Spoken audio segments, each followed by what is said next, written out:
तो hello everyone, welcome back to another lecture. तो हम कैपिटल गेन पढ़ रहे थे और कैपिटल गेन में अपना अगर ये फॉर्मेट देखिए आपने तो देखो अपना फुल वैल्यू ऑफ कंसिडरेशन हो गया था, एक्सपेंडिचर हो गया था, cost of acquisition, cost of improvement हो गया था और कुछ स्पेशल केसेस भी देख लिए थे अपन ने इसके। उसके बाद में लॉन्ग टर्म कैपिटल में गेन में इंडेक्सेशन हो गया था। इंडेक्सेशन कैसे निकालने का, उसका लॉजिक क्या है, वो भी आपको मैंने पूरा एक्सप्लेन करके दिया था।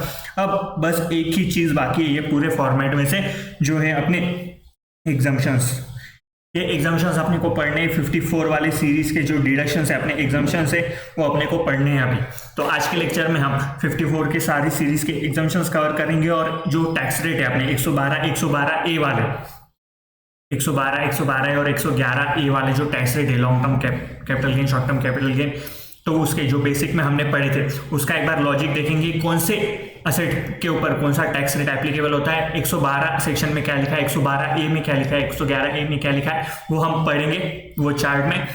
तो एक बार पहले एग्जाम्पशंस खत्म कर लेते हैं, उसके बाद में अपन टैक्स रेट देखेंगे और आपका कैपिटल गेन पूरा खत्म हो जाएगा। उसके बाद में अपन पूरे क्वेश्चन सॉल्व कर लेंगे, जितने हो सके इंपॉर्टेंट क्वेश्चन है वो मैं आपको सॉल्व करके दूंगा। तो देखो अपना फुल वैल्यू ऑफ कंसिडरेशन हो गया। फुल वैल्यू ऑफ कंसिडरेशन में से एक्सपेंसेस माइनस कर देंगे। एक्सपेंसेस माइनस होने के बाद नेट सेल कंसिडरेशन आ जाएगा अपना। नेट सेल कंसिडरेशन आने के बाद उसमें से अपन cost of acquisition, cost of improvement या फिर index cost of acquisition, index cost of improvement अपन लेस कर देंगे और उसके बाद में अपना आ जाएगा लॉन्ग टर्म कैपिटल गेन या फिर शॉर्ट टर्म कैपिटल गेन। ये हो गया। उसके बाद अपने को 54 के सीरीज के जो एग्जाम्पशंस है अपने वो अपने को डिडक्ट करने हैं और उसके बाद में अपना टैक्सेबल कैपिटल गेन आ जाएगा। टैक्सेबल कैपिटल गेन आ जाएगा उसके बाद एग्जाम्पशंस माइनस करने के बाद। अब देखो ये 54 की सीरीज क्या है, अगर समझो 54 अपन, अब देखो कोई भी पर्सन अगर उसने अपना घर बेच दिया उसने, तो लॉन्ग टर्म कैपिटल गेन आ जाएगा, शॉर्ट टर्म लॉन्ग टर्म जो हिसाब से कैपिटल गेन आ जाएगा। कैपिटल गेन आने के बाद अगर उसने सेम घर लिया मतलब रेसिडेंशियल हाउस प्रॉपर्टी परचेस की, तो गवर्नमेंट बोलता है चलो यार रेसिडेंशियल प्रॉपर्टी बेच के, अगर पुराना घर हो गया होगा उसका, तो वो बेच के उसने नई प्रॉपर्टी ले ली। तो इसमें कुछ ऐसे कुछ झोल वाला काम नहीं, कुछ फ्रॉड नहीं करने का इंटेंशन था उसका, बस उसने नई प्रॉपर्टी ली। तो अपन क्या कर देते हैं, जो ये नई प्रॉपर्टी है ना, उसका जो भी अमाउंट है नए प्रॉपर्टी का, वो अपने कैपिटल गेन में से माइनस कर देते हैं और जो भी बचा उसका कैपिटल गेन उसके ऊपर टैक्स लगा देते। तो ये गवर्नमेंट का इंटेंशन था कि टैक्स जितना कम हो सके, या फिर जो नेसेसरी है, अब घर नेसेसरी, या फिर गवर्नमेंट की कुछ कंपलसरी एक्विजिशन की वजह से अपने को वो प्रॉपर्टी छोड़नी पड़ी, तो उसके वजह से अपन ने फिर नई प्रॉपर्टी ली। तो उसके अंदर अपना कुछ इंटेंशन नहीं था फ्रॉड करने का, तो इसके वजह से ये 54 की सीरीज के एग्जाम्पशंस लाए थे। और जो अपन कैपिटल गेन निकालते वक्त इसको डिडक्ट करेंगे और उसके बाद में अपना टैक्सेबल कैपिटल गेन आ जाएगा। उसके बाद अपना टैक्सेबल कैपिटल गेन आ जाएगा। तो देख लेते हैं एक बार 54 के सीरीज के पूरे एग्जाम्पशंस अपन। तो देखो 54 सेक्शन नंबर 54 सबसे पहले, तो ये चार्ट आपको मिल जाएगा टेलीग्राम चैनल में, तो ज्वाइन कर लेना टेलीग्राम चैनल एक बार। तो देखो एलिजिबल असेसी कौन है, यहाँ पे इंडिविजुअल और एचयूएफ, एलिजिबल असेसी इंडिविजुअल और एचयूएफ। असेट ट्रांसफर कौन सा होना चाहिए, असेट ट्रांसफर कौन सा होना चाहिए, तो रेसिडेंशियल हाउस होना चाहिए, रेसिडेंशियल हाउस प्रॉपर्टी होनी चाहिए। और यहाँ पे सेक्शन नंबर 54 के एग्जाम्पशंस क्लेम करने के लिए, सेक्शन नंबर 54 का एग्जाम्पशन क्लेम करने के लिए अपने को जो कैपिटल गेन है वो हमेशा लॉन्ग टर्म कैपिटल गेन होना, हमेशा लॉन्ग टर्म कैपिटल गेन होना। मतलब जो रेसिडेंशियल हाउस आपने बेचा है, वो रेसिडेंशियल हाउस बेचने के बाद आपको हमेशा लॉन्ग टर्म कैपिटल गेन होना, लॉन्ग टर्म कैपिटल गेन होना, लॉन्ग टर्म कैपिटल गेन होना। अगर शॉर्ट टर्म कैपिटल गेन रहा तो आप 54 सीरीज का एग्जाम्पशंस बेनिफिट नहीं ले सकते। 54 सेक्शन नंबर 54 के का अपन एग्जाम्पशंस डिडक्शन अपन क्लेम नहीं कर सकते, जो बेनिफिट है 54 का नहीं ले सकते। तो रेसिडेंशियल हाउस प्रॉपर्टी होना और वो लॉन्ग टर्म होना, लॉन्ग टर्म गेन अराइज होना, तभी अपन 54 सेक्शन नंबर 54 का यहाँ पे अपन बेनिफिट ले सकते। उसके बाद में कंडीशन क्या है, अब जो कंडीशन है तो ये जो है income from such house should be chargeable under the house property. अब ये सेल्फ ऑक्यूपाइड भी हो सकती है और लेट आउट भी हो सकती है, पर लेट आउट अगर रही तो इसका जो इनकम है वो अपना इनकम फ्रॉम हाउस प्रॉपर्टी होना। अब इनकम फ्रॉम हाउस प्रॉपर्टी कब होगा, जब अपन ने खुद ने ओन की वो, या फिर रह रहे या फिर लेट आउट करके रखे।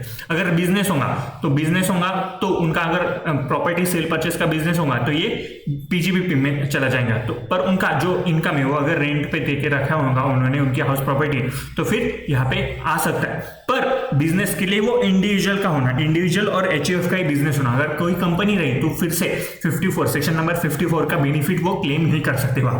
तो देखो इंडिविजुअल एचयूएफ होना, इंडिविजुअल एचयूएफ होने के बाद उसने रेसिडेंशियल हाउस प्रॉपर्टी ट्रांसफर करना और उसका लॉन्ग टर्म कैपिटल गेन होना, उसका लॉन्ग टर्म कैपिटल गेन होना, उसका जो इनकम है वो इनकम फ्रॉम हाउस प्रॉपर्टी में आना चाहिए, जो भी हाउस प्रॉपर्टी उन्होंने बेची।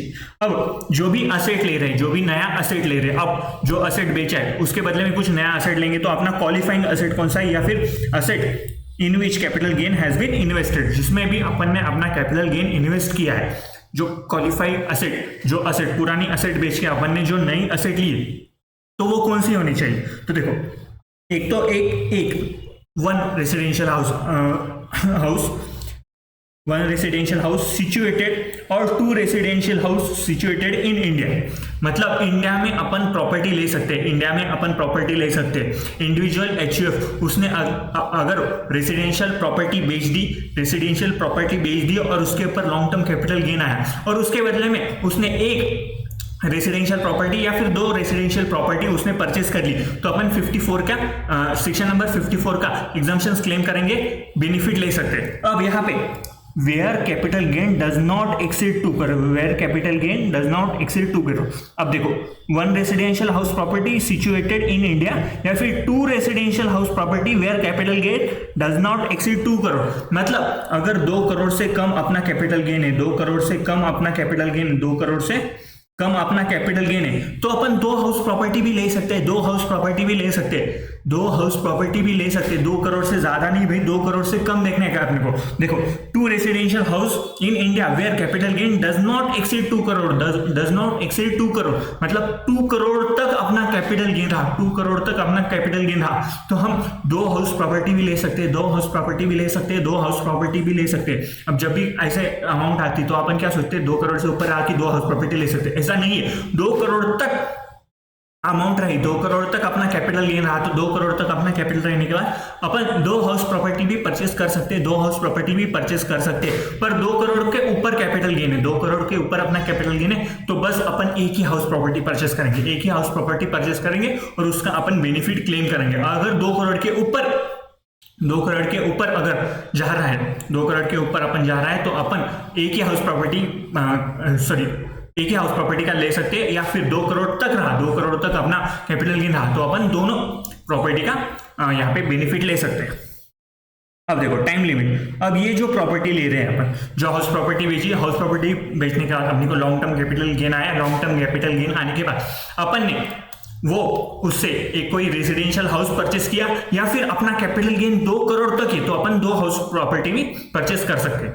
अगर ये देखो कैपिटल गेन अगर 2 करोड़ से ऊपर है, 2 करोड़ से ऊपर है, तो बस अपन एक ही हाउस प्रॉपर्टी परचेस कर सकते हैं। पर कैपिटल गेन 2 करोड़ तक है, कैपिटल गेन 2 करोड़ तक है, तो अपन 2 हाउस प्रॉपर्टी परचेस कर सकते हैं, 2 हाउस प्रॉपर्टी परचेस कर सकते हैं। अब अपन 1 या 2 हाउस प्रॉपर्टी परचेस कर लिए। अब ये परचेस कब करना चाहिए, अब कैपिटल गेन मेरे को 2012-13 में हो रहा है और मैं 24-25 में उसका प्रॉपर्टी ले रहा हूं, तो अपने को डिडक्शन नहीं मिलेगा। तो देखो गवर्नमेंट ने बोल के रखा है ये परचेस कितने साल में होना, 1 साल में, विद इन 1 ईयर बिफोर। मतलब अपन हाउस प्रॉपर्टी बेच रहे हैं, अपनी हाउस प्रॉपर्टी बेच रहे हैं, तो उसके 1 साल पहले तक हम एक हाउस प्रॉपर्टी या फिर 2 हाउस प्रॉपर्टी ले सकते हैं। अपन एग्जाम्पल ले लेते हैं कि एक ही हाउस प्रॉपर्टी अपन ले रहे हैं। अब समझो मैं ये हाउस प्रॉपर्टी बेच रहा हूँ, ये हाउस प्रॉपर्टी बेच रहा हूँ, तो मैं ये बेचने से 1 साल पहले तक मैं एक हाउस प्रॉपर्टी ले सकता हूँ और उसका बेनिफिट ले सकता हूँ 54 है, सेक्शन 54 में। या फिर ये बेचने के बाद 2 साल तक, ये बेचने के बाद 2 साल तक, यहाँ 1 साल, यहाँ सोल्ड और यहाँ पे 2 साल तक, ये पीरियड में मैंने ये प्रॉपर्टी परचेस करने को होना, जो क्वालिफाइंग एसेट अपना वो परचेस करने को होना। ये देखो purchase within 1 year before और 2 year after the date of transfer, 2 year after the date of transfer. या फिर कंस्ट्रक्शन कर रहा है, तो construction within 3 year after the date of transfer, construction कर रहा है, तो यहाँ पे अगर कंस्ट्रक्शन कर रहे हो आप अपने हाउस प्रॉपर्टी का, तो यहाँ पे ये जो पीरियड है ये 3 साल का हो जाएगा, ये जो पीरियड है अपना 3 साल का हो जाएगा, 3 साल का हो जाएगा। तो देखो सबसे पहले तो इंडिविजुअल एचयूएफ होना चाहिए। इंडिविजुअल एचयूएफ ने उसका हाउस प्रॉपर्टी बेचना चाहिए। हाउस प्रॉपर्टी बेच के उसको लॉन्ग टर्म कैपिटल गेन होना चाहिए। लॉन्ग टर्म कैपिटल गेन होने के बाद अगर वो 2 करोड़ तक है, लॉन्ग टर्म कैपिटल गेन अपना 2 करोड़ तक है, तो अपन 2 हाउस प्रॉपर्टी परचेस कर सकते हैं।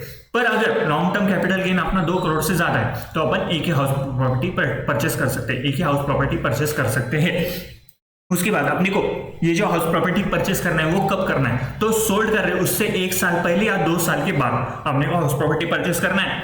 या फिर अपन कंस्ट्रक्ट कर रहे हैं अपना हाउस प्रॉपर्टी जो अपन कंस्ट्रक्ट कर रहे हैं तो अपन 3 साल में हाउस प्रॉपर्टी का कंस्ट्रक्शन 3 साल में कंप्लीट कर सकते हैं, 3 साल में कंप्लीट कर सकते हैं। अब अपने को डिडक्शन है जो एग्जम्पशन है अपना, एग्जम्पशन कितना मिलेगा, एग्जम्पशन कितना मिलेगा, तो देखो lower of capital gain, cost of new house और 10 करोड़, तो अपने को 10 करोड़ तक ही अपना एग्जम्पशन अपन क्लेम कर सकते हैं, 10 करोड़ तक ही अपन अपना एग्जम्पशन क्लेम कर सकते हैं।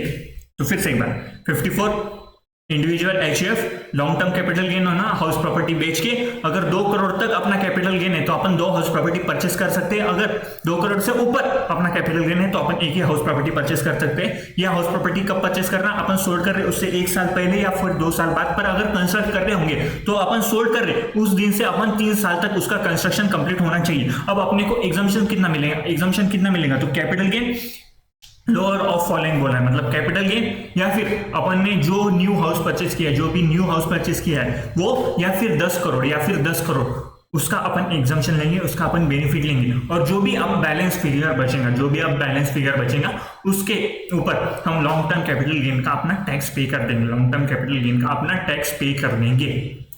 सेक्शन 54 समझ में आया क्या, सेक्शन 54। अब बात करते कुछ अदर्स पॉइंट, सॉरी ये एक पॉइंट बाकी। अब देखो अपन ने जो अमाउंट है ना, जो अनयूटिलाइज अमाउंट है, समझो आपको कैपिटल गेन हो गया, कैपिटल गेन हो गया अपने को। अब 23-24 में अपने को कैपिटल गेन हो गया, 23-24 में अपने को कैपिटल गेन हो गया। और अपना फिक्स नहीं है अपने को कौन सा घर लेना है, 1 साल के अंदर लेना है, मतलब जिस साल प्रॉपर्टी बेची उससे 1 साल पहले या फिर 2 साल बाद अपन प्रॉपर्टी परचेस कर सकते हैं। अब 2 साल के अंदर मेरे को पता नहीं, मैंने ये घर बेच दिया मेरा, पर मेरे को पता नहीं अब तक कि कौन सी प्रॉपर्टी मेरे को परचेस करना है, कौन सी प्रॉपर्टी परचेस करना है मेरे को अब तक पता नहीं है, मेरे को अब तक पता नहीं। तो ये अनयूटिलाइज अमाउंट है, अनयूटिलाइज अमाउंट है, इसका क्या करूंगा मैं, अब ये तो ऐसे ही पड़ी हुई रहेंगी और उसके ऊपर कैपिटल गेन आ जाएगा अगर मैंने यूटिलाइज नहीं की वो प्रॉपर क्वालिफाइड एसेट के लिए। अब मैंने ये क्वालिफाइड एसेट के लिए यूटिलाइज नहीं की ना, तो तब तक मैं क्या करता हूँ, ये जो अमाउंट है ये बैंक में डाल दूंगा, ये अमाउंट मैं बैंक में डाल दूंगा। मतलब कोई नॉर्मल पर्सन रहा तो ये सोचेगा बैंक में डाल दूंगा, पर अपने को क्या करना है, अपने को क्या करना है, capital gain account scheme, capital gain account scheme में वो पैसा डिपॉजिट करना है, वो पैसा डिपॉजिट करना है। अब ये कैपिटल गेन अकाउंट स्कीम में डिपॉजिट करने के बाद अपने को फायदा क्या होगा, अपन इसका एग्जम्पशन क्लेम कर सकते हैं, अपन इसका बेनिफिट ले सकते हैं। अगर नॉर्मली अपन बैंक में डिपॉजिट कर देते थे तो अपने को इसका बेनिफिट नहीं मिलता था। मतलब देखो और 23-24 में मैंने मेरी प्रॉपर्टी बेच दी, मैंने मेरी प्रॉपर्टी बेच दी। अब यहां से 1 साल में, पिछले 1 साल में मैंने कोई भी हाउस प्रॉपर्टी परचेस नहीं किया, हाउस प्रॉपर्टी कोई भी परचेस नहीं किया। अब मैं यहाँ से 2 साल तक मैं कोई भी हाउस प्रॉपर्टी परचेस कर सकता हूँ, तब मेरे को एग्जम्पशन का बेनिफिट मिल जाएगा 54 में। अब ये 2 साल में मेरा अब तक मैंने मतलब ये कैपिटल गेन हुआ और मैंने डिसाइड नहीं किया अब तक कि मेरे को प्रॉपर्टी लेना है या नहीं लेना है, मेरे को कौन सा घर लेना है ये मेरा डिसाइड नहीं है। तो ये जो अनयूटिलाइज अमाउंट है मेरे घर में पड़ा हुआ रहेगा, कैश ये घर में पड़ा हुआ रहूंगा, तो मैं ये बैंक में डिपॉजिट कर दूंगा। बैंक में डिपॉजिट करने के बाद मेरे को बस इंटरेस्ट का बेनिफिट मिलेगा या और जो मेरा कैपिटल गेन हुआ उसके ऊपर मेरे को टैक्स पे करना पड़ेगा। और मैं 54 का सेक्शन नंबर 54 का यहाँ पे बेनिफिट नहीं ले सकता, 54 का यहाँ पे बेनिफिट नहीं ले सकता हूँ। पर यहाँ पे जो अमाउंट है मेरे पास पड़े हुआ, जो मेरे पास कैश पड़ा हुआ है, जो मेरे पास रोकड़ा पड़ा हुआ है, वो मैं ये अकाउंट में डाल दिया, कैपिटल गेन अकाउंट स्कीम में डाल दिया, कैपिटल गेन अकाउंट स्कीम में डाल दिया। तो ये जो मेरे पास कैश पड़ा है, ये जो मेरे पास कैश पड़ा है वो ऐसे ट्रीट कर लेंगे कि मैंने हाउस प्रॉपर्टी परचेस कर लिया, तो वो अनयूटिलाइज अमाउंट है। अगर मैंने कैपिटल गेन अकाउंट स्कीम में डाल दिया, अगर मैंने कैपिटल गेन अकाउंट स्कीम में डाल दिया, तो ये अज्यूम होगा कि मैंने जो ये अमाउंट यूटिलाइज की वो क्वालिफाइड एसेट के लिए यूज की और क्वालिफाइड एसेट का में यूज करने के बाद मेरे को उसका बेनिफिट मिल जाएगा, मेरे को उसका बेनिफिट मिल जाएगा और वो मेरे कैपिटल गेन में से माइनस होगा और मेरे जो बचे हुआ कैपिटल गेन उसके ऊपर मैं टैक्स पे कर दूंगा। समझ में आया क्या? अब मैंने कैपिटल गेन, अब मैंने हाउस प्रॉपर्टी परचेस कर ली, 2 साल में हाउस प्रॉपर्टी परचेस कर लिया, फिर उसका कंस्ट्रक्शन मैंने 3 साल में उसका कंप्लीट कर लिया, मैंने बेनिफिट भी ले लिया, बेनिफिट ले लिया ना। अब गवर्नमेंट क्या बोलेंगी, तूने बेनिफिट ले लिया, अब तू यहाँ पे झोल नहीं कर सकता, यहाँ पे कोई भी गड़बड़ नहीं कर सकता, तू यहाँ पे कोई भी, तेरे फ्रॉड के चांसेस हम कम करने वाले, यहाँ पे फ्रॉड के चांसेस कम करने वाले। तो गवर्नमेंट ने क्या बोला, अगर ये जो नई प्रॉपर्टी 3 साल के अंदर अंदर विद इन 3 ईयर, जो 3 साल के अंदर अंदर if new asset is transfer within 3 year then amount exempted earlier deduct from the cost of acquisition of new asset. अब 3 साल के अंदर अंदर अगर ये प्रॉपर्टी बेच दी हमने, तो अपने को ये बेनिफिट जो लिया था हमने, वो अपने को खत्म हो जाएगा, उसका बेनिफिट अपन नहीं ले सकते। अब यहाँ पे क्या हुआ देखो, अब मैंने घर बेच दिया मैंने 23-24 में घर बेच दिया, और ये 2 साल के अंदर मैंने घर परचेस कर लिया। अब घर परचेस होने के बाद मैंने विद इन 3 इयर्स मैंने ये बेच दिया, अब ये बेचने के बाद ये बेच दिया मैंने, तो इसके ऊपर मेरे को कैपिटल गेन आएगा, क्योंकि मैंने ये प्रॉपर्टी मैंने बेच दी, तो मेरे को कैपिटल गेन आएगा। अब कैपिटल गेन आने के बाद यहाँ पे ये जो कैपिटल गेन है, अब इसमें से फुल वैल्यू ऑफ कंसिडरेशन लेंगे अपन, full value of consideration minus expenses करेंगे, उसके बाद में नेट सेल कंसिडरेशन आ जाएगा अपना, net sale consideration minus cost of acquisition, cost of improvement होगा अपना यहाँ पे, cost of acquisition, cost of improvement. तो यहाँ पे अब index cost of acquisition, index cost, जिसे अपना कैपिटल गेन है, अगर 3 साल में बेच दिया, तो देखो अब ये जो अमाउंट ऊपर हमने एग्जाम कर ली थी, ये या जो अमाउंट अपन ने एग्जाम कर ली थी, यहाँ पे फुल वैल्यू ऑफ कंसिडरेशन आ गया होगा, माइनस एक्सपेंसेस आ गया होगा, उसके बाद में नेट सेल कंसिडरेशन, उसमें से cost of acquisition, cost of improvement, अब ये कैपिटल गेन आ गया होगा, उसमें से हमने 54 का सेक्शन नंबर 54 का यहाँ पे बेनिफिट ले लिया होगा, और उसके बाद में जो बचा है अपना, वो अपना टैक्सेबल कैपिटल गेन आ गया होगा। अब ये जो बेनिफिट लिया है, ये अपन ने जो एग्जम्पशंस क्लेम किया है, यहाँ पे ये प्रॉपर्टी सोल्ड करने के बाद ये एग्जम्पशंस क्लेम किया है, और ये नई प्रॉपर्टी हमने 3 साल में बेच दी, तो अपने को अब इसका बेनिफिट रिवर्स करना पड़ेगा। और ये रिवर्स कैसे होगा, जो अपना कॉस्ट ऑफ एक्विजिशन था ये असेट का, जो नई असेट हमने परचेस की थी 2 साल के अंदर, उसका कॉस्ट ऑफ एक्विजिशन जो आएगा, इसका जो कॉस्ट ऑफ एक्विजिशन आएगा, उसमें से अपने को ये बेनिफिट का अमाउंट लेस करना पड़ेगा। बेनिफिट का अमाउंट लेस करने के बाद अपना कॉस्ट ऑफ एक्विजिशन कम हो जाएगा, कॉस्ट ऑफ एक्विजिशन कम होने के बाद अपने कैपिटल गेन ऑटोमेटिकली बढ़ जाएगा। तो यहाँ पे अपन ये जो इफेक्ट लिया है उसका वो रिवर्स कर देंगे। अपन ये न्यू प्रॉपर्टी अगर 3 साल में बेच दी, तो अपन ने जो 54 का सेक्शन नंबर 54 का जो बेनिफिट हमने क्लेम किया था लास्ट टाइम जब कैपिटल गेन हुआ था अपना ओरिजिनल असेट बेचने के बाद, उसको रिवर्स करना पड़ेगा, तो कॉस्ट ऑफ एक्विजिशन से अपने को माइनस कर देना पड़ेगा।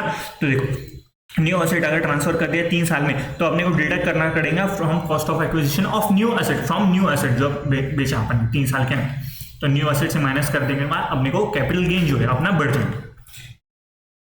तो देखो अपना इंडिविजुअल एचयूएफ ने हाउस प्रॉपर्टी ट्रांसफर करना, हाउस प्रॉपर्टी लॉन्ग टर्म वाली होना, उसके बाद में हाउस प्रॉपर्टी ट्रांसफर होने के बाद उसके 1 साल के पहले और 2 साल के बाद अपन एक हाउस प्रॉपर्टी ले सकते हैं। अगर 2 करोड़ तक अपना कैपिटल गेन रहा तो अपन 2 हाउस प्रॉपर्टी भी परचेस कर सकते हैं, और कंस्ट्रक्शन कर रहे होंगे तो 3 साल के अंदर अपन कंस्ट्रक्शन कंप्लीट कर सकते हैं। अब अपन एग्जम्पशन कितना लेंगे, तो कैपिटल गेन अपना, या फिर जो अपन ने प्रॉपर्टी में इन्वेस्ट किया है वो अमाउंट, या फिर 10 करोड़, इतना अपन एग्जम्पशन क्लेम कर सकते थे, विच एवर इज लोअर, तीनों में से विच एवर इज लोअर का अपन एग्जम्पशन क्लेम कर लेंगे।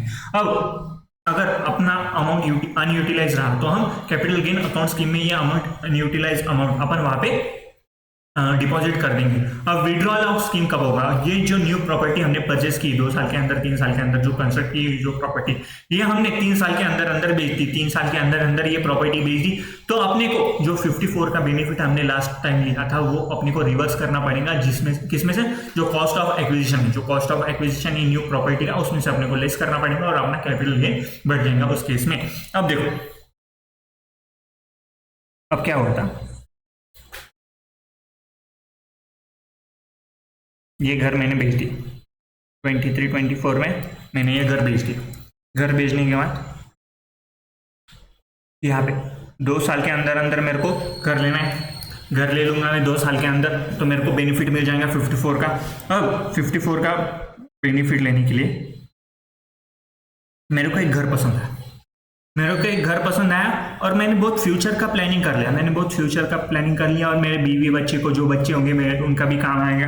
तो मेरे को 2 हाउस प्रॉपर्टी यहाँ पे परचेस करने की थी, जो आजू बाजू थी कि मैं इधर एक घर में रहूंगा और दूसरे घर में मेरे बच्चे बच्ची पोता पोती रहेंगे, ऐसे ऐसे मैंने कुछ फ्यूचर प्लानिंग कर लिया और मैंने 2 प्रॉपर्टी मेरे को पसंद आ गई, 2 प्रॉपर्टी मेरे को पसंद आ गई। अब आपको ये बताना पड़ेगा कि ये 2 साल के अंदर अंदर मैंने अगर ये 2 प्रॉपर्टी परचेस कर ली, मैंने अगर ये 2 प्रॉपर्टी परचेस कर ली तो मेरे को एग्जम्पशन कितना मिलेगा, एग्जम्पशन कौन सा प्रॉपर्टी का मिलेगा, एक प्रॉपर्टी का या दोनों का। तो एक केस लॉ हुआ था यहाँ पे, जो केस लॉ में क्या हुआ था, अगर प्रॉपर्टी एडजेसेंट है मतलब आजू बाजू की प्रॉपर्टी या फिर कोई फ्लैट ले रहे हैं अपन, तो फ्लैट एकदम आमने सामने है, तो क्या सोचेंगे अपन, ये जो इधर का कंपाउंड है वो तोड़ देंगे और एक बड़ा सा बंगलो बना देंगे यहाँ पे मस्त एकदम। तो अगर कोई भी प्रॉपर्टी साइड बाय साइड रहे, एकदम आजू बाजू चिपक के रही वो प्रॉपर्टी, तो वो प्रॉपर्टी को हम एक ही प्रॉपर्टी कंसिडर करेंगे, वो प्रॉपर्टी को हम एक ही प्रॉपर्टी कंसिडर करेंगे, वो प्रॉपर्टी हम एक ही प्रॉपर्टी कंसिडर करेंगे। समझ में आया यहाँ तक? तो देखो ये प्रॉपर्टी एक प्रॉपर्टी कंसिडर हो गई। अब मेरे को कैपिटल गेन हुआ, अब मेरे को कैपिटल गेन हुआ और ये जो 2 प्रॉपर्टी वो मैंने अपनी वाइफ के नाम से खरीदी, मैंने वाइफ के नाम से खरीदी। जो पुरानी प्रॉपर्टी थी वो मेरे नाम से थी, कैपिटल गेन भी मेरा हो, पर ये जो नई प्रॉपर्टी वो मैंने वाइफ के नाम से खरीदी। तो क्या मेरे को बेनिफिट मिलेगा क्या? आप सोचेंगे नहीं, क्योंकि मैं कैपिटल गेन कर रहा हूँ, मेरे को कैपिटल गेन आ रहा ही हो रहा, तो मैं ही न्यू प्रॉपर्टी का ओनर हुआ। तो गवर्नमेंट ने बोला नहीं, अगर तू तेरे वाइफ के नाम से भी ले रहा है, मतलब कोई और पर्सन के नाम से भी तू प्रॉपर्टी ले रहा है, तो हम आपको उसका बेनिफिट दे देंगे। गवर्नमेंट ने बोला कि उसका बेनिफिट आपको मिल जाएगा, किसी को उसका बेनिफिट मिल जाएगा। तो 2 पॉइंट याद रखो, अगर कोई आजू बाजू प्रॉपर्टी है, 2 प्रॉपर्टी और उसको हमने साथ में परचेस कर ली, उसको एक करने का पूरा प्लान कर लिया हमने, तो 2 प्रॉपर्टी अगर साइड बाय साइड है, बाजू बाजू है, तो हम उसको एक ही प्रॉपर्टी कंसिडर कर लेंगे और उसका अपन बेनिफिट ले सकते हैं। मैंने किसी और के नाम पे ये प्रॉपर्टी परचेस कर ली, मैंने किसी और के नाम पे ये प्रॉपर्टी परचेस कर ली, तभी भी मेरे को इसका बेनिफिट मिलेगा, तभी भी मेरे को सेक्शन 54 का यहाँ पे एग्जम्पशन मिलेगा, इसका बेनिफिट मिल जाएगा। तो देखो यहाँ पे क्या बोला है, investment in two adjacent flat is treated as 1 HP, is treated as 1 HP। अब देखो, investment in the name of any other person also eligible for exemption, also eligible for exemption। समझ में आया क्या? देखो 54 अपना सेक्शन 54 हो गया। देखो अपने को क्या करना है, हाउस प्रॉपर्टी बेचना है, लॉन्ग टर्म वाली होना, इंडिविजुअल HUF होना। हाउस प्रॉपर्टी बेचने के बाद अपने को हाउस प्रॉपर्टी बेचने के बाद उसको 1 साल के पहले और 2 साल के बाद अपन एक हाउस प्रॉपर्टी परचेस कर सकते हैं। अगर 2 करोड़ तक अपना कैपिटल गेन है तो अपन 2 हाउस प्रॉपर्टी भी परचेस कर सकते हैं। अपन कंस्ट्रक्शन कर रहे होंगे तो 3 साल में उसका कंस्ट्रक्शन कंप्लीट होना, अपने को एग्जम्पशन कितना मिलेंगे, एक कैपिटल गेन या फिर अमाउंट इन्वेस्टेड या 10 करोड़, विचएवर इज लोअर का अपने को बेनिफिट मिल जाएगा। अब अगर कोई अमाउंट अनयूटिलाइज है तो हम कैपिटल गेन अकाउंट स्कीम में भी वो अमाउंट डिपॉजिट करके उसका बेनिफिट ले सकते हैं। अगर ये न्यू प्रॉपर्टी हमने 3 साल में बेच दी, ये न्यू प्रॉपर्टी 3 साल में बेच दी, तो जो न्यू प्रॉपर्टी हमने बेची तो उसके कॉस्ट ऑफ एक्विजिशन से अपने को जो एग्जम्पशन हमने पिछले कैपिटल गेन में लिया था वो अपने को माइनस करना पड़ेगा और अपना कैपिटल गेन वहाँ पे बढ़ जाएगा और उसके ऊपर अपने को टैक्स पे करना पड़ेगा। अगर 2 प्रॉपर्टी आजू बाजू में और वो अपन सोच रहे कि एक ही वो अपन परचेस करने की सोच रहे और परचेस कर लिया हमने, तो उसको हम एक ही हाउस प्रॉपर्टी मानेंगे, एक ही हाउस प्रॉपर्टी मानेंगे। अगर मैं किसी और के नाम पे भी वो प्रॉपर्टी ले रहा हूँ तो मेरे को 54 का बेनिफिट मिल जाएगा, सेक्शन 54 का बेनिफिट मेरे को मिल जाएगा। समझ में आया क्या? ये फर्स्ट सेक्शन था तो आपको थोड़ा डीप में बताया। अब जो नेक्स्ट 3-4 सेक्शन है वो आपको जल्दी जल्दी समझ में आ जाएंगे यहाँ पे। तो देखो, अब देखो 54 हो गया। अब 54B असेसी को होना, इंडिविजुअल HUF होना, उसने क्या बेचना, ऐसे transfer urban agriculture land, urban agriculture land. क्या अर्बन एग्रीकल्चर लैंड अपना कैपिटल असेट होता था, कैपिटल गेन में आता था? हाँ, हमने जब कैपिटल असेट का डेफिनेशन पढ़ा था तब हमने पढ़ा था कि रूरल एग्रीकल्चर लैंड अपना कैपिटल असेट नहीं बन सकता, पर अपना अर्बन एग्रीकल्चर लैंड अपना कैपिटल असेट बन सकता है। तो हम उसके ऊपर कैपिटल गेन अराइज हो सकता है अर्बन एग्रीकल्चर लैंड के ऊपर। देखो यहाँ पे अर्बन एग्रीकल्चर लैंड है, अर्बन एग्रीकल्चर लैंड बेच दिया। अब यहाँ पे जो कैपिटल गेन है, यहाँ पे जो कैपिटल गेन ये शॉर्ट टर्म भी हो सकता है, लॉन्ग टर्म भी हो सकता है। शॉर्ट टर्म भी हो सकता है, लॉन्ग टर्म भी हो सकता है। तो अगर 54B मतलब अर्बन एग्रीकल्चर लैंड हमने बेची तो उसका शॉर्ट टर्म भी रहो लॉन्ग टर्म भी रहो, अपने को 54B का अपने को बेनिफिट मिल जाएगा। यहाँ पे जो था अपना लॉन्ग टर्म ही होना, जो रेसिडेंशियल हाउस है वो लॉन्ग टर्म ही होना, पर यहाँ पे अपन शॉर्ट टर्म भी हो सकता है, लॉन्ग टर्म भी हो सकता है। अब उसके बाद में ये जो लैंड है वो एग्रीकल्चर पर्पस के लिए यूज होना बाय असेसी और हिज पेरेंट और HUF for 2 year immediately preceding to the date of transfer. मतलब जो जिस साल अपन बेच रहे उस साल से 2 साल मतलब पिछले 2 साल वो एग्रीकल्चर के लिए यूज होना चाहिए, एग्रीकल्चर के लिए यूज होना चाहिए, एग्रीकल्चर के लिए यूज होना चाहिए।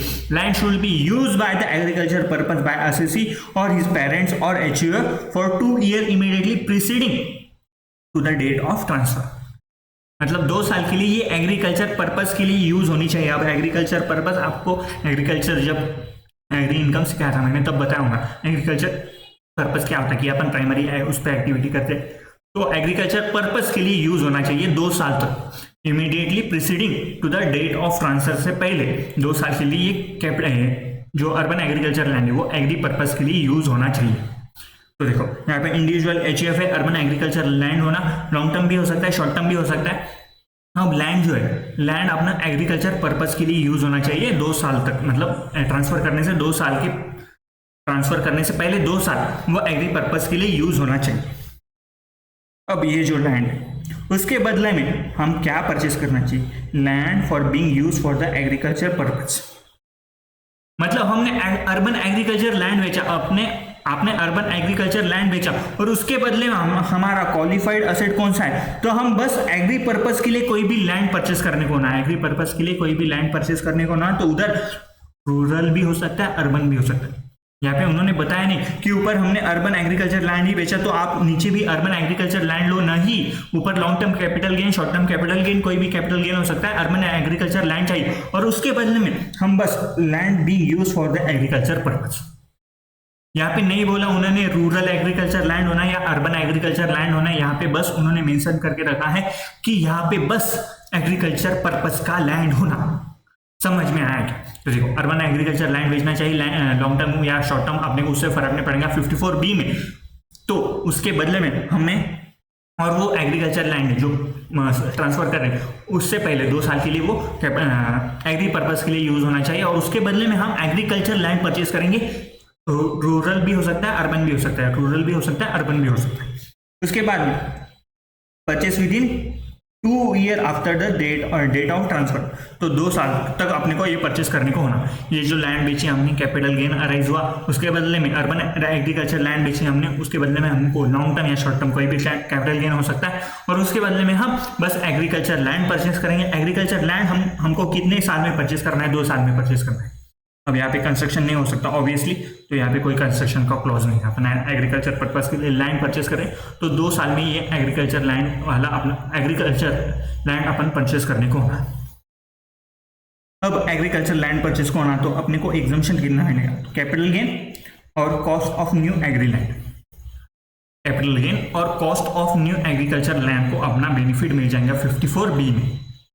उसके बाद अब ट्रीटमेंट ऑफ अनयूटिलाइज अमाउंट, तो हम यहाँ पे भी कैपिटल गेन अकाउंट स्कीम में यहाँ पे जो भी अपना अनयूटिलाइज अमाउंट है तो वो हम कैपिटल गेन अकाउंट स्कीम में डाल सकते हैं unutilise amount up to the date of furnishing ITR। यहाँ पे याद रखो कि अपने को फर्निशिंग ITR जो अपना ड्यू डेट है ITR उससे पहले तक अपने को ये अमाउंट डिपॉजिट करना है। ड्यू डेट क्या होती है अपन जब रिटर्न पढ़ेंगे तब आपको समझ में आ जाएगा, ऑडिट के केस में अलग होता है, नॉन ऑडिट के केस में अलग होता है। तो due date of furnishing ITR तक अपने को कैपिटल गेन अकाउंट स्कीम में ये अमाउंट डिपॉजिट करना है। फिर से ये जो लैंड है, ये जो न्यू लैंड है, न्यू असेट अगर आपने 3 साल में ट्रांसफर कर दिया, अगर ये आपने असेट जो न्यू एग्रीकल्चर लैंड है आपने 3 साल में ट्रांसफर कर दिया तो आपको जो एग्जाम्प्ट हुआ था कैपिटल गेन वो आपको cost of acquisition, new land का कॉस्ट ऑफ एक्विजिशन से अपने को माइनस कर देना पड़ेगा, कॉस्ट ऑफ न्यू एक्विजिशन से अपने को माइनस कर देना पड़ेगा। अब यहाँ पे एक ही पॉइंट है, अपन investment in the name of any other person is also eligible for exemptions. तो देखो 54 क्या है अपना इंडिविजुअल HUF होना और अपना रेसिडेंशियल हाउस प्रॉपर्टी होना लॉन्ग टर्म के लिए। 54B क्या है अपना, B क्या है अपना, तो अर्बन एग्रीकल्चर लैंड होना, लॉन्ग टर्म भी हो सकता है, शॉर्ट टर्म भी हो सकता है। ये जो लैंड है ट्रांसफर करने से पहले 2 साल के लिए वो एग्री पर्पस के लिए यूज होना चाहिए। उसके बाद में आपने को क्वालिफाइड एसेट कौन सा लेना है, एग्रीकल्चर लैंड। यहाँ पे मेंशन किया है कि अर्बन होना, अर्बन एग्रीकल्चर लैंड होना या रूरल एग्रीकल्चर लैंड होना, नहीं, उन्होंने बस बोल के रखा है कि एग्रीकल्चर लैंड होना। तो एग्रीकल्चर लैंड अमन ने परचेस कर ली, ये अपन 2 साल में परचेस कर सकते हैं, अपन 2 साल में परचेस कर सकते हैं। पर ये जो असेट ली अपन ने वो 3 साल के अंदर अपन परचेस कर ली, तो अब जो 54B का हमने एग्जाम्पशन क्लेम किया था वो अपने को रिवर्स कर देना पड़ेगा। कैसे रिवर्स कर देंगे अपन, कॉस्ट ऑफ एक्विजिशन से उसका अमाउंट माइनस कर देंगे, कॉस्ट ऑफ एक्विजिशन से उसका अमाउंट माइनस कर देंगे। तो 54B यहाँ पे हो गया आपका खत्म। देखो मैंने बोला ना, फर्स्ट अपने को सेक्शन समझने को थोड़ा टाइम लगेगा। कैपिटल गेन अकाउंट स्कीम क्या होता है, वो क्या होता है, डेट ऑफ ट्रांसफर में क्या होता है, कैसे कैसे एग्जाम्पशन मिलता है, तो सेकंड अपना जल्दी हो गया। देखो अब थर्ड बात करते हैं 54D। 54D में कौन असेसी कौन होना, एनी असेसी कंपनी हो सकती, फर्म हो सकती, एओपी बीओआई हो सकता है, लोकल अथॉरिटी हो सकता है, एजीपी हो सकता है, इंडिविजुअल हो सकता है, एचएफ हो सकता है। एनी असेसी बोला, एनी असेसी, एनी असेसी। यहाँ पे कौन था अपना, इंडिविजुअल और एचएफ। यहाँ पे कौन है, any assessee, any assessee 54D। अब compulsory acquisition of land forming part of industrial undertaking. तो कंपलसरी एक्विजिशन ऑफ लैंड और बिल्डिंग का कंपलसरी एक्विजिशन कर लिया किसी ने, गवर्नमेंट ने, किसी ने मतलब गवर्नमेंट ही करेंगी कंपलसरी एक्विजिशन। और वो जो लैंड और बिल्डिंग है वो इंडस्ट्रियल अंडरटेकिंग क्यों ना, वो जो लैंड और बिल्डिंग है forming part of an industrial undertaking. तो compulsory acquisition of land and building forming part of any industrial undertaking. यहाँ पे फिर से गेन जो है वो लॉन्ग टर्म भी हो सकता है, शॉर्ट टर्म भी हो सकता है, लॉन्ग टर्म भी हो सकता है, शॉर्ट टर्म भी हो सकता है। तो देखो 54D में एनी असेसी अपना land and building compulsory acquire कर लिया, जो इंडस्ट्रियल अंडरटेकिंग में अगर वो लैंड एंड बिल्डिंग एक्वायर कर लिया तो अपन 54D के एग्जाम्पशन के बारे में सोच सकते हैं, जिसमें लॉन्ग टर्म भी हो सकता है, ये कैपिटल गेन, शॉर्ट टर्म भी हो सकता है। अब अपना जो लैंड एंड बिल्डिंग है, ये land and building have been used for the business undertaking at least 2 year immediately preceding to the date of transfer. तो देखो land and building has been use for the business undertaking, जो business undertaking में है उसमें वो use होना चाहिए at least 2 year immediately preceding to the date of transfer. तो 2 साल तक, मतलब ट्रांसफर करने से 2 साल के, ट्रांसफर करने से पहले 2 साल वो इंडस्ट्रियल अंडरटेकिंग में यूज होना चाहिए, इंडस्ट्रियल अंडरटेकिंग में यूज होना चाहिए। अब आपने अगर सोचा कि किसी ने बेचा होगा और अपने 2 साल इतना डीप में नहीं पूछते, तो इतना मत सोचो। अपने को बस इतना सोचा है कि वो बिजनेस अंडरटेकिंग के लिए एटलीस्ट 2 ईयर के बीच में यूज हुआ है क्या, इतने डीप में नहीं पूछते, बस वो बोल देंगे कि इन्वेस्ट किया है तो आपको एग्जाम्पशन मिलेगा या नहीं मिलेगा। तो इतना मत सोचो कि किसी ने बेचा होगा, किसी को इतना फालतू दिमाग लगाने को अपने को टाइम नहीं है। जब आप आर्टिकलशिप में जाओगे अपने को सबसे पहले पास होना है, सबसे पहले एम क्या है अपना, पास होना है। अब पास होने के बाद आपको अब ITR कैसे होता है, क्या होता है, कैपिटल गेन का कैलकुलेशन कैसे होता है, वो आपको बस ये थियोरेटिकल नॉलेज है, प्रैक्टिकल कुछ अलग ही चलता है भाई, बहुत अलग चलता है प्रैक्टिकल। तो बस आप जो अपने लॉ में लिखा है वो एक बार समझ लो, जब आप प्रैक्टिकल करोगे आपके आर्टिकल में, तब आपको धीरे धीरे ये चीज़ें और डेवलप होती जाएंगी, आराम से डेवलप हो जाएगी, इसका कुछ भी टेंशन नहीं है। तो जो अपने को मॉड्यूल में लिखा रखा है वो बस अपने को याद करना है और उसके हिसाब से अपने को पेपर सॉल्व करना है, तब अपने को मार्क मिलेंगे, तब अपनी कुछ इज्जत बढ़ेगी कि अपन इंटर पास हो गया, अपन आर्टिकलशिप को ऑफिस में जा सकते हैं पूरे फॉर्मल कपड़ों के साथ, तो तभी अपने को इज्जत मिलेगी कि अपन इंटर पास हो गए। तो बस अपन पास होने के हिसाब से कुछ चीज़ें सोचनी चाहिए, इतना डीप में मत जाओ, क्योंकि इनकम टैक्स बहुत बड़ा है भाई, बहुत बड़ा है।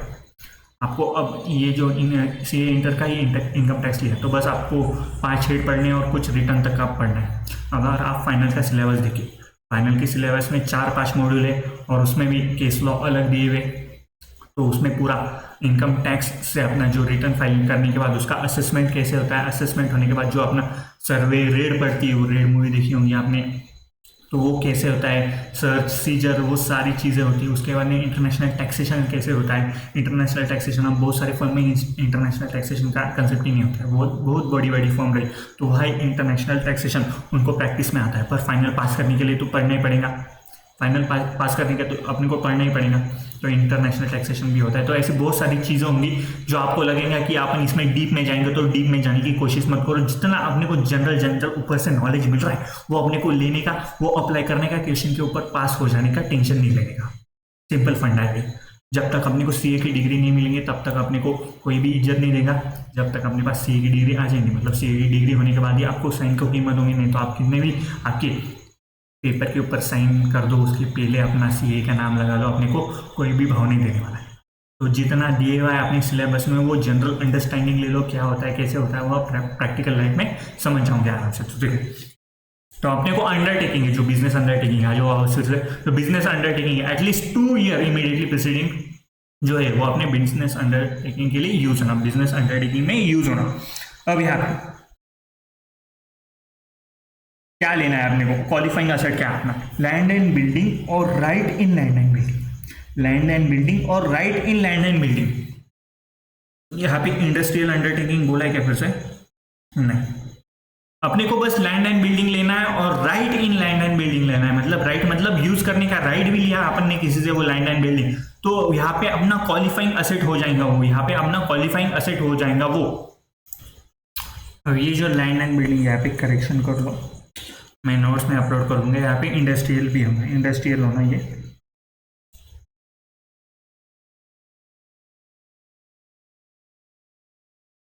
यहाँ पे इंडस्ट्रियल लैंड एंड बिल्डिंग होता है। तो देखो, land and building compulsory acquisition होना लैंड एंड बिल्डिंग का, जो इंडस्ट्रियल अंडरटेकिंग में हम यूज कर रहे हैं, जो बिजनेस है वो ट्रांसफर करने से पहले, मतलब कंपलसरी एक्विजिशन होने से पहले ये 2 साल के लिए इंडस्ट्रियल अंडरटेकिंग में यूज होना चाहिए। अब ये इंडस्ट्रियल अंडरटेकिंग में होने के बाद अपने को क्वालिफाइड एसेट कौन सा लेना है, तो लैंड एंड बिल्डिंग लेना है या फिर right in land and building लेना है। Right in land and building लिया, अब ये कंस्ट्रक्शन, परचेज और construction within 3 year after the date of transfer, तो लैंड एंड बिल्डिंग है, अपन कंस्ट्रक्ट भी कर सकते हैं right in land and building या फिर लैंड एंड बिल्डिंग, तो अपन 3 साल में ये लैंड एंड बिल्डिंग परचेस कर सकते हैं ट्रांसफर होने का, कंपलसरी एक्विजिशन होने के बाद 3 साल में हम परचेस कर सकते हैं। अब ये 3 साल में क्या होना चाहिए, ये शिफ्टिंग होना चाहिए या री इस्टेब्लिशमेंट ऑफ एग्जिस्टिंग अंडरटेकिंग और setting up of new industrial undertaking. मतलब यहाँ पे देखो, यहाँ पे क्या बोला गवर्नमेंट ने, हमने कंपलसरी एक्वायर कर लिया, कंपलसरी एक्वायर था अपना लैंड एंड बिल्डिंग था, आपका इंडस्ट्रियल अंडरटेकिंग में यूज हो रहा था। अब उसके बदले में आपको लैंड एंड बिल्डिंग लेना है, लैंड एंड बिल्डिंग जो है वो आप कंस्ट्रक्ट कर सकते हो 3 साल में या फिर परचेस कर सकते हो 3 साल में। अब ये 3 साल में कंस्ट्रक्ट एंड परचेस होने के बाद आपका वो पुराना इंडस्ट्रियल अंडरटेकिंग था, आपको ये न्यू लैंड एंड बिल्डिंग भी जो इंडस्ट्रियल एरिया में लेना, और जो 3 साल में आप न्यू इंडस्ट्रियल एरिया में आपको ये जो लैंड, जो पुराना बिजनेस था आपका, पुराना सेटअप था, वो आपको रीस्टैब्लिश करना है या फिर शिफ्टिंग करना है उसका एग्जिस्टिंग अंडरटेकिंग और सेटिंग ऑफ न्यू अंडरटेकिंग। मतलब जो पुराना बिजनेस था वो आपको न्यू एरिया में शिफ्ट करना है या फिर आप न्यू बिजनेस भी वहां पे चालू कर सकते हैं। तो देखो, गवर्नमेंट बोल रही है हमारे वजह से आपको नुकसान हो रहा है, कंपलसरी एक्विजिशन हो रहा है आपके लैंड एंड बिल्डिंग का, जो इंडस्ट्रियल अंडरटेकिंग के लिए यूज हो रही थी, अब उसके बदले में आपको लैंड एंड बिल्डिंग लेना है इंडस्ट्रियल अंडरटेकिंग में, और ये 3 साल में लेना है। 3 साल में लेने के बाद आपको यहाँ पे शिफ्टिंग करना है आपका पुराने बिजनेस का, या फिर रीस्टैब्लिशमेंट करना है आपको एग्जिस्टिंग बिजनेस का, एग्जिस्टिंग अंडरटेकिंग का, या फिर आपको जो है यहाँ पे न्यू इंडस्ट्रियल अंडरटेकिंग आपको डेवलप करना पड़ेगा, न्यू इंडस्ट्रियल अंडरटेकिंग आपको डेवलप करना पड़ेगा। तो देखो, अब यहाँ पे एग्जाम्पशन कितना मिलेगा, तो ऑब्वियसली कैपिटल गेन या फिर cost of new asset, cost of new asset, cost of new asset मतलब अपना लैंड एंड बिल्डिंग। अब यहाँ पे भी आप कैपिटल गेन अकाउंट स्कीम में इन्वेस्ट कर सकते हो, तो कैपिटल गेन अकाउंट स्कीम में आप इन्वेस्ट कर सकते हो, और उसके बाद में ये जो न्यू एसेट है यहाँ पे भी 3 साल में आप बेच नहीं सकते। अगर 3 साल में बेच दिया तो आपको कॉस्ट ऑफ एक्विजिशन से आपको माइनस कर देना पड़ेगा, अदर कंडीशन कोई भी नहीं है, आपको आपके नेम से यहाँ पे लेना पड़ेगा, जो अभी एसएससी उसके नाम से वो इंडस्ट्रियल अंडरटेकिंग डेवलप करना पड़ेगा। तो देखो 54D क्या है, 54D क्या है, एनी एसएससी कोई भी एसएससी होना, individual HUF firm, AOP, BOI, local authority, AJP, कोई भी एसएससी होना, उसका कंपलसरी एक्विजिशन होना लैंड और बिल्डिंग का, जो इंडस्ट्रियल अंडरटेकिंग में जो लैंड एंड बिल्डिंग है उसका कंपलसरी एक्विजिशन होना, उसके बदले में उसको लैंड एंड बिल्डिंग या फिर right in land and building अपने को परचेस करना है 3 साल में। 3 साल में अपने को लैंड एंड बिल्डिंग या फिर right in land and building अपने को परचेस करना है इंडस्ट्रियल अंडरटेकिंग के लिए। अब यहाँ पे 3 साल में अपने को वो एग्जिस्टिंग बिजनेस शिफ्ट कर देना है या फिर री इस्टेब्लिश करना है, या फिर अपने को न्यू इंडस्ट्री यहाँ पे डेवलप करना पड़ेगा, न्यू इंडस्ट्रियल अंडरटेकिंग यहाँ पे डेवलप करना पड़ेगा। अपने को एग्जाम्पशन कितना मिलेगा, तो कॉस्ट ऑफ न्यू एसेट या फिर capital gain whichever is lower का अपने को एग्जाम्पशन मिलेगा। अनयूटिलाइज अमाउंट है वो आप कैपिटल गेन अकाउंट स्कीम में भी आप इन्वेस्ट कर सकते हो। 3 साल के अंदर आपने वो एसेट बेच दी, न्यू अंडरटेकिंग अगर आपने बेच दिया तो आपको कॉस्ट ऑफ एक्विजिशन से वो न्यू एसेट का कॉस्ट ऑफ एक्विजिशन से आपका जो बेनिफिट है उसका अमाउंट माइनस कर देना पड़ेगा, तो आपका कैपिटल गेन बढ़ जाएगा वहां पे। तो अदर पॉइंट यहाँ पे कुछ भी नहीं है, अदर पॉइंट आपको यहाँ पे कुछ भी नहीं है। ये हो गया आपका 54D, यहाँ पे ये हो गया आपका 54D। अब बात करते हैं 54EC। अब बात करते हैं 54EC। फिर से NESEC होना, लैंड और बिल्डिंग और both long term capital gain होना। अब देखो यहाँ पे short term capital gain, long term capital gain दोनों भी चल सकता है। यहाँ पे बस लैंड एंड बिल्डिंग जो है वो लॉन्ग टर्म कैपिटल गेन वाली होना, लॉन्ग टर्म कैपिटल एसेट होना, लैंड एंड बिल्डिंग, और वो आपने सोल्ड कर दी तो आपको 54EC का बेनिफिट आप ले सकते हैं, 54EC का बेनिफिट ले सकते हो। और land and building long term वाले होना, land and building long term वाले होना। अब देखो यहाँ पे आपको क्या करना है, यहाँ पे आपको बॉन्ड में इन्वेस्ट करना है, यहाँ पे आपको बॉन्ड में इन्वेस्ट करना है जो रिडीमेबल है आफ्टर 5 ईयर, जो रिडीमेबल है आफ्टर 5 ईयर्स। तो देखो आपको बॉन्ड्स, अब ये फुल फॉर्म में एक बार लिख के देता हूँ आपको, स्पेलिंग गलत नहीं होना, एक बार पॉज कर रहा हूँ मैं। तो देखो आपको यहाँ पे जो बॉन्ड है वो national highway authority of India, national highway authority of India या फिर रूरल इलेक्ट्रिफिकेशन कॉरपोरेशन लिमिटेड, इनके बॉन्ड परचेज करने या फिर any other bond notified by the CG. तो यहाँ पे देखो अपने को लैंड एंड बिल्डिंग, लैंड और बिल्डिंग और बोथ लॉन्ग टर्म होना, लॉन्ग टर्म होना 54EC अपन पढ़ रहे हैं, 54EC NESEC लॉन्ग टर्म होना अपना लैंड बिल्डिंग और लैंड और बिल्डिंग बोथ। उसके बाद में जो अपना अमाउंट इन्वेस्टेड है, जो अपना अमाउंट इन्वेस्टेड है वो अब यहाँ पे देखो कोई भी इंडस्ट्रियल अंडरटेकिंग नहीं, मतलब कोई भी प्रकार का बस लॉन्ग टर्म अपना कैपिटल गेन अराइज होना लैंड एंड बिल्डिंग बेच के, long term capital gain arise होना लैंड एंड बिल्डिंग बेच के। अब लैंड एंड बिल्डिंग बेच के long term capital gain arise हुआ तो अपने को वो बॉन्ड में इन्वेस्ट करना है। कौन से बॉन्ड में? National highway authority of India या फिर रूरल इलेक्ट्रिफिकेशन कॉर्पोरेशन के बॉन्ड में आपने को इन्वेस्ट करना है, और any other bond notified by the CG. अब ये जो बॉन्ड है वो रिडीमेबल आफ्टर 5 ईयर होना है, रिडीमेबल आफ्टर 5 ईयर होना, तभी आपको इसका बेनिफिट मिल जाएगा। रिडीमेबल बिफोर 5 ईयर हाँ तो अपने को बेनिफिट नहीं मिलेगा, रिडीमेबल आफ्टर 5 ईयर हाँ तो अपने को इसका बेनिफिट मिल जाएगा। अब जो परचेस करने यहाँ पे देखो परचेस करने हैं ना अपने को यहाँ पे, अब यहाँ पे 6 month after the date of transfer, 6 month of the date of transfer, 6 month after the date of transfer. यहाँ पे सब साल अपने को 2 साल, 1 साल, 2 साल, यहाँ पे 3 साल दिए, पर यहाँ पे एक ही कंडीशन है जिसमें अपने को बस 6 महीने चेक करना है, 6 महीने चेक करना है, 6 महीने चेक करना है, 6 महीने चेक करना है। तो land and building long term capital रहा, लॉन्ग टर्म कैपिटल गेन रहा अपना लैंड एंड बिल्डिंग बेच के, और वो बॉन्ड में इन्वेस्ट किया तो अपने को 6 मंथ तक ही अपन इन्वेस्ट कर सकते हैं, 6 मंथ तक ही अपन इन्वेस्ट कर सकते हैं, 6 मंथ तक ही अपन इन्वेस्ट कर सकते हैं। और उसके बाद में जो बेनिफिट मिलेगा अपने को तो capital gain, cost of new house, मतलब लैंड एंड बिल्डिंग जो अपन ने परचेस किया है, ये देखो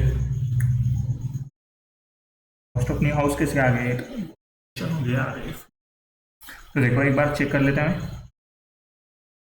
तो आपको देखो बॉन्ड में इन्वेस्ट करना है, यहाँ पे बॉन्ड होगा, न्यू एसेट होगा, न्यू हाउस आ गया वो न्यू एसेट कर दो यहाँ पे।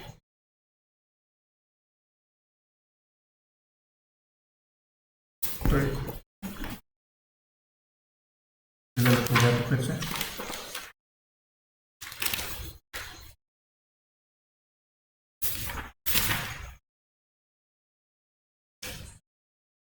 अमाउंट इन्वेस्टेड है तो कॉस्ट ऑफ न्यू एसेट कर, कॉस्ट ऑफ न्यू एसेट है यहाँ पे। तो देखो capital gain cost of new asset और 50 lakh which ever is lower का। तो देखो अपन 50 लाख तक ही मैक्सिमम वो अमाउंट में इन्वेस्ट कर सकते हैं, 50 लाख तक ही वो अमाउंट में इन्वेस्ट कर सकते हैं। 50 लाख से ज़्यादा भी इन्वेस्ट किया तो अपने को विच एवर इज लोअर, मतलब 50 लाख का ही अपने को बेनिफिट यहाँ पे मिल जाएगा। उसके बाद ये जो कौन सी कंडीशन है, ये जो आपने विद इन 5 ईयर्स बेच दिया, ये आपने विद इन 5 ईयर्स बेच दिया, new asset transfer within 5 year, then amount exempted earlier taxable as a long term capital gain. अब यहाँ पे ये तीनों केस में क्या था, ये तीनों केस में अपने को कॉस्ट ऑफ एक्विजिशन से, कॉस्ट ऑफ एक्विजिशन से अपन ने जो एग्जाम था वो exam earlier deduct from the cost of acquisition, मतलब 54 का जो डिडक्शन हमने पहले क्लेम किया था वो यहाँ पे अपने को माइनस करना पड़ता था। पर यहाँ पे क्या बोला है उन्होंने, यहाँ पे क्या बोला है उन्होंने, एग्जाम्ड अर्लियर, जो भी अमाउंट यहाँ पे 54EC में एग्जाम्ड हो जाएगा अर्लियर, वो as a long term capital gain यहाँ पे टैक्सेबल हो जाएगा।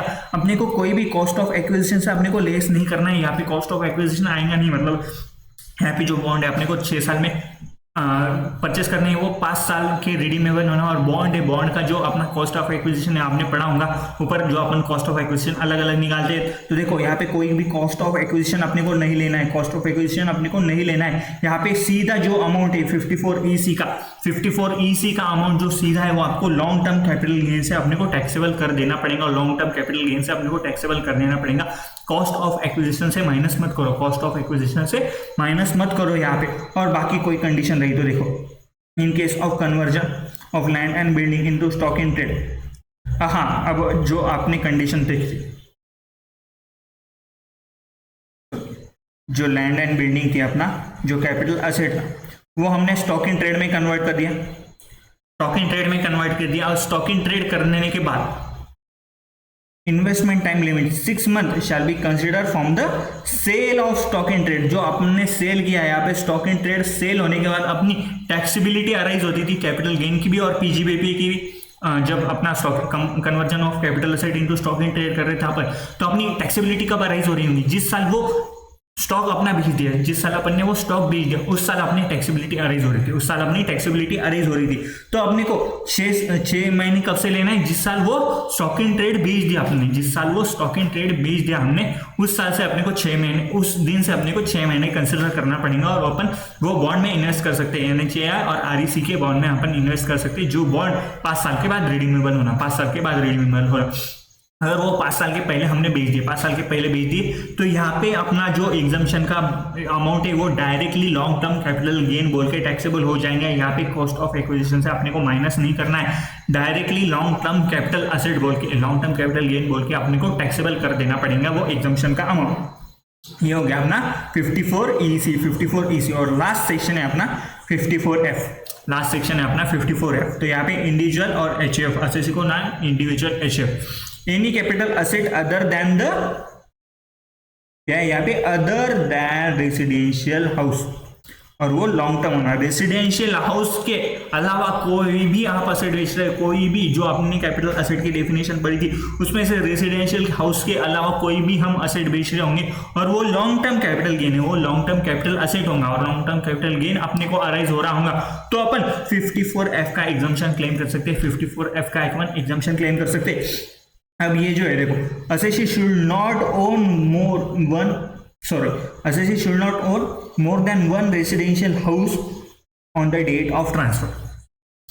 मतलब assessee यहाँ पे कोई भी residential other than residential house के, मतलब जो भी रेसिडेंशियल हाउस है उसके अलावा कोई भी एसेट बेच रहा है और उसके ऊपर लॉन्ग टर्म कैपिटल गेन हो रहा है, जिस दिन उसको लॉन्ग टर्म कैपिटल गेन हुआ है, जिस दिन उसको लॉन्ग टर्म कैपिटल गेन हुआ है, उसके पास कोई भी रेसिडेंशियल हाउस प्रॉपर्टी नहीं होना, उसके पास कोई भी रेसिडेंशियल हाउस प्रॉपर्टी नहीं होना, कोई भी उसके पास रेसिडेंशियल हाउस प्रॉपर्टी नहीं होना। जो देखो, assessee should not own more than one residential house property on the date of transfer। मतलब मोर देन, मतलब एक प्रॉपर्टी चल सकती है। He should not purchase within 2 year as. आप फिर से जो नीचे की कंडीशन है वो देखिए रखिए यहाँ पे। तो देखो, assessee should not own more than one residential house on the date of transfer। मतलब एक से ज्यादा उसके पास हाउस प्रॉपर्टी नहीं होना, एक से ज्यादा उसके पास हाउस प्रॉपर्टी नहीं होना, एक से ज्यादा उसके पास हाउस प्रॉपर्टी नहीं होना। तो देखो, कैपिटल एसेट होना, कैपिटल एसेट होना other than residential house, long term होना। Assessee should not own more than one residential house, more than one residential house on the date of transfer, more than one residential house on the date of transfer। अब उसके बाद क्या लेना है उसको, one residential house property situated in India। देखो, अब यहाँ पे अपने को रेसिडेंशियल हाउस प्रॉपर्टी के अलावा कोई भी एसेट बेचना है, लॉन्ग टर्म कैपिटल गेन होना, अपने पास उस दिन एक हाउस प्रॉपर्टी चल सकती है, एक से ज्यादा अपने को पास हाउस प्रॉपर्टी नहीं होना ये एग्जम्पशन क्लेम करने के लिए। एक से ज्यादा अगर हाउस प्रॉपर्टी होंगी तो अपन ये एग्जम्पशन क्लेम नहीं कर सकते।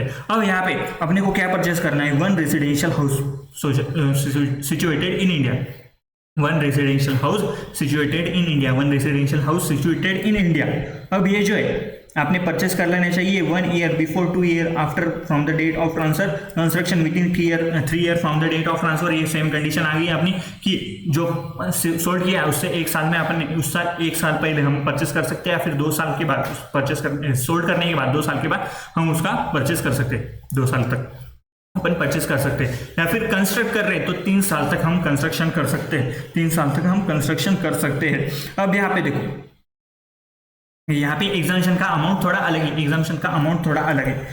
अब देखो यहाँ पे देखो, हम यहाँ पे कैलकुलेट करेंगे कैपिटल गेन, तो फुल वैल्यू ऑफ कंसिडरेशन आ गया होगा। उसके बाद में हम एक्सपेंसेस माइनस किए होंगे। उसके बाद में अपना नेट सेल कंसिडरेशन आया होगा, net sale consideration net sale consideration को हाईलाइट करके रखता है। उसके बाद में हम cost of acquisition, sorry index cost of acquisition, क्योंकि लॉन्ग टर्म है, इंडेक्स कॉस्ट ऑफ इंप्रूवमेंट आ गया होगा, और उसके बाद अपना कैपिटल गेन आ जाएगा। और उसके बाद 54 की जो एग्जाम्पशन है अपन माइनस कर देंगे, और यहाँ पे ईसी वाला जो है, सॉरी एफ वाला अपन पढ़ रहे, तो एफ वाला यहाँ पे माइनस हो सकता है।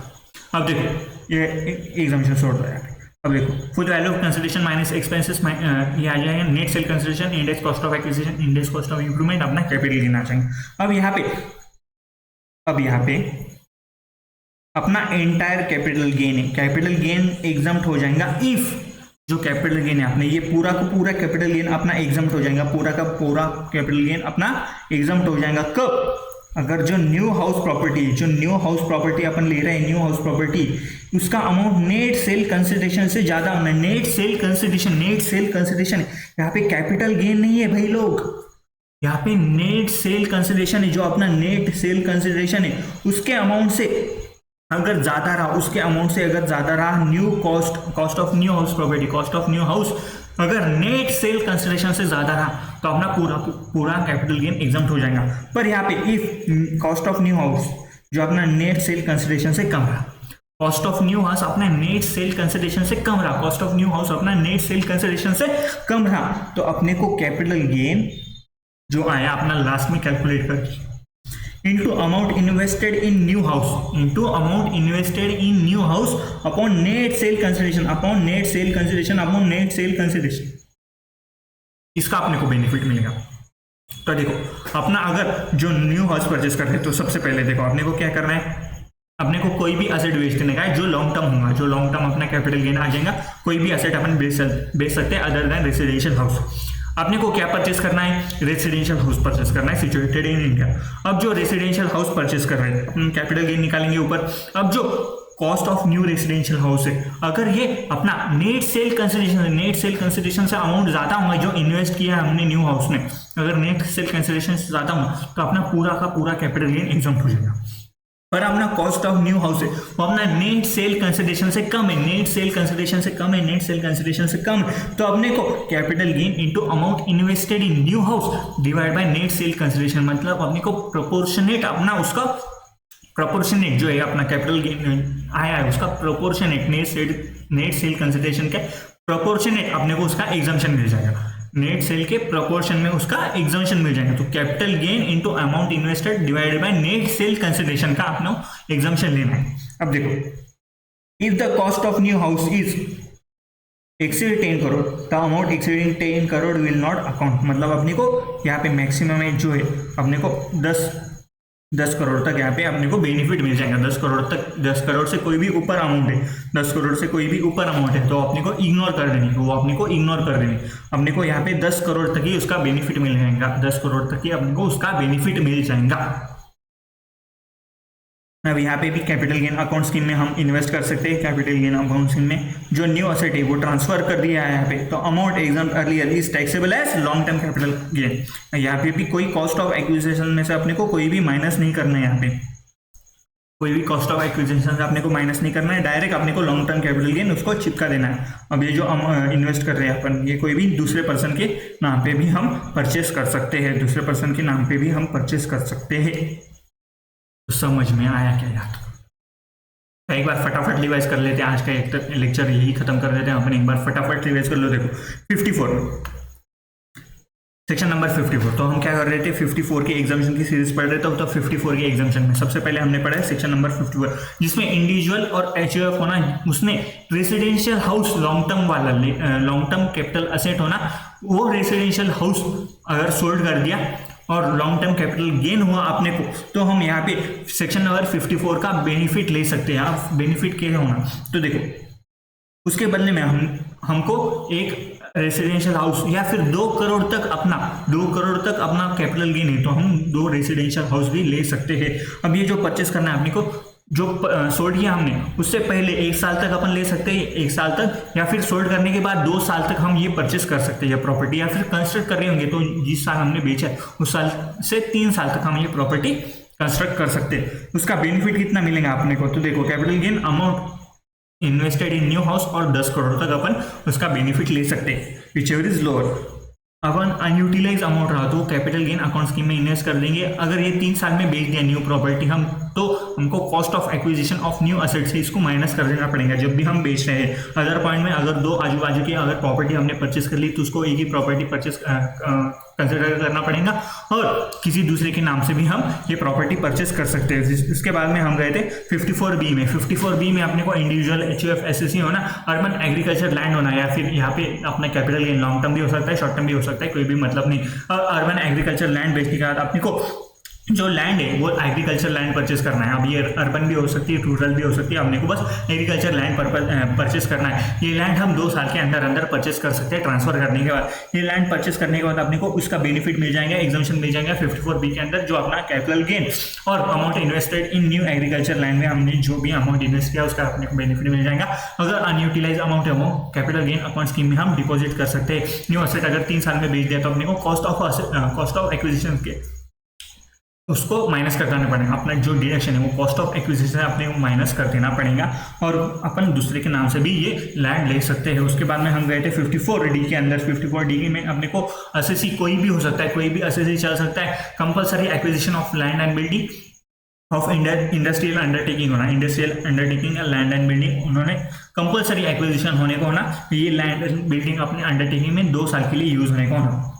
अब ये लैंड एंड बिल्डिंग जो है उसके बदले में हमको लैंड एंड बिल्डिंग परचेस करना है इंडस्ट्रियल अंडरटेकिंग के लिए, फिर right and land and building अपने को परचेस करना पड़ेगा। अपने को 3 साल के अंदर अंदर अपने को न्यू इस्टेब्लिश करना है इंडस्ट्रियल अंडरटेकिंग, या फिर हमने जो पुराना सोल्ड करके दिया होगा उसको हमको यहाँ पे शिफ्ट करना पड़ेगा या फिर री इस्टेब्लिश करना पड़ेगा।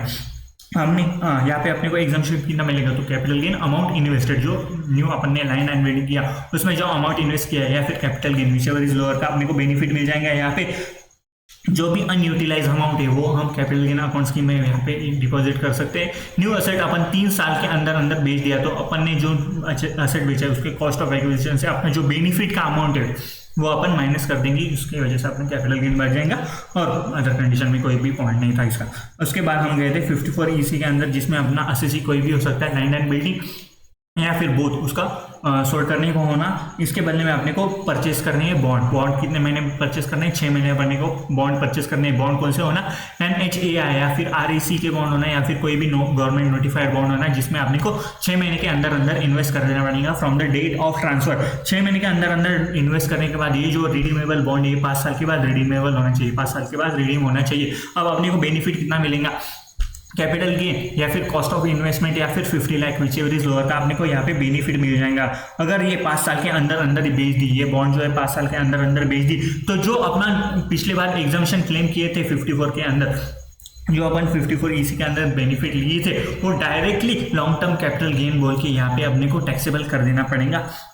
उसके बाद ये जो स्टॉक इन ट्रेड में capital asset into stock in trade में अगर कोई भी कन्वर्ट हुआ है तो stock in trade upon sold किए, उसके बाद अपन 6 महीने यहाँ पे कंसिडर करेंगे, 6 महीने यहाँ पे कंसिडर करेंगे। उसके बाद 54F में आए थे, जिसमें अपना इंडिविजुअल HUF SSC होना, कोई भी कैपिटल असेट उसने सोल्ड करने को होना जो रेसिडेंशियल हाउस प्रॉपर्टी नहीं चाहिए, जो रेसिडेंशियल हाउस प्रॉपर्टी अपना नहीं चाहिए।